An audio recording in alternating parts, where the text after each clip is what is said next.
Retour en France, où les médecins ont fait de ce mardi une journée noire à l'appel de l'UFML, l'Union française pour une médecine libre. Ils se sont rassemblés devant le ministère de la Santé à Paris. Une action pour dénoncer le nombre élevé de suicides dans la profession. Épuisement, agression, burn-out. Un généraliste sur deux est concerné. Certains travaillent jusqu'à 15 heures par jour. Voyez le reportage à la campagne en Saône-et-Loire de Jérémy Armand et Laure Linaud.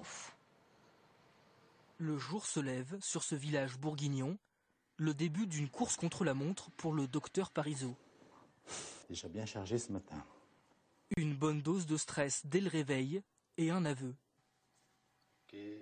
De temps en temps, ça m'arrive de prendre un petit peu quelques calmants pour essayer d'être zen et de pouvoir assurer des consultations de bonne qualité.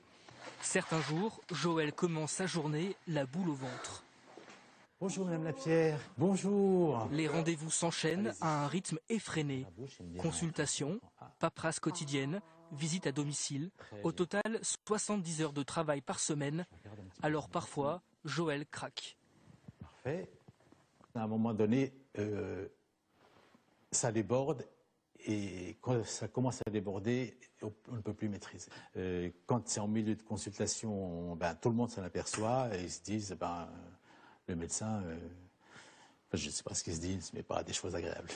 Comme Joël, un médecin sur deux serait menacé de burn-out. Un fléau tabou, d'abord à la campagne. Le docteur Parisot est l'un des derniers médecins de ce secteur du Charolais. Alors évidemment, il est très attendu.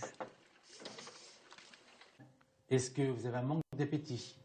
Oui, manque d'appétit. Oui. Des relations de proximité que Joël n'abandonnerait pour rien au monde. C'est souvent 14. Vous avez une valeur sensationnelle pour nous, ça c'est sûr. Ça me touche beaucoup et c'est ce qui me donnera toujours envie de continuer. Le temps d'un dîner en famille, plus besoin de se dédoubler pour Joël. Mais certains reproches reviennent régulièrement. Ça me touche de devoir travailler autant et donner à fond pour les autres. Le week-end, quand je suis avec vous, je suis à peu près entièrement avec vous. À quelle heure?